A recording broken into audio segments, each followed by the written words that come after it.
Ayan. Ito na oh, final ano ho to? Final sampling. Nakita na ba po? Hindi mo natin ito. Wah. Okay, hindi mo natin ito. Nakita na ba po? Bakit hindi nyo? Wah, yan, Ken. Nandito pala. Kanya mo magtambay po ganyan eh. Tsaka magkape talaga oh. 3, 4, 5, 6 ang target size natin. Ayan. Ayan oh, talunan na sila. Ayos, dami niyan, dyan lang oh.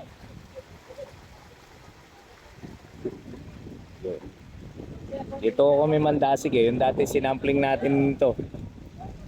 Ngayon, final sampling to for harvest date tomorrow. Kahit tumulan, nasa digi lang ho tayo, yun oh.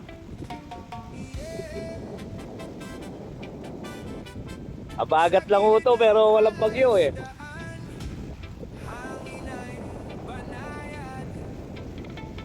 Yan. At yung po tray. Hey, Lan, kumakan tray, Lan. Wala no. Walang ulan lalawan ngayon eh. Hindi basta-basta ang harvest.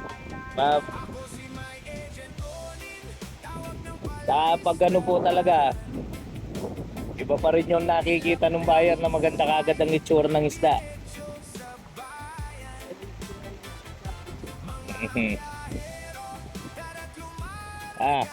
Palaguan mo nga yan na. Metong mo boss, metong mo tray. Ayan.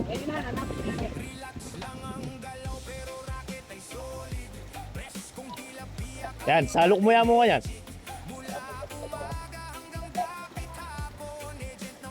Lalo na pa chemis saka la rin, tutuling na rin.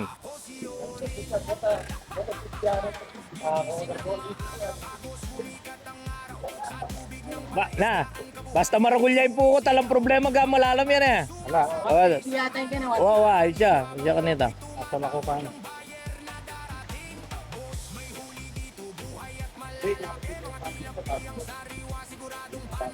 Okay. O, tala. Tayo po.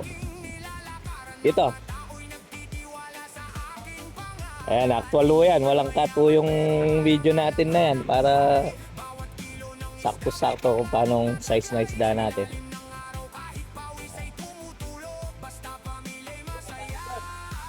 Sige.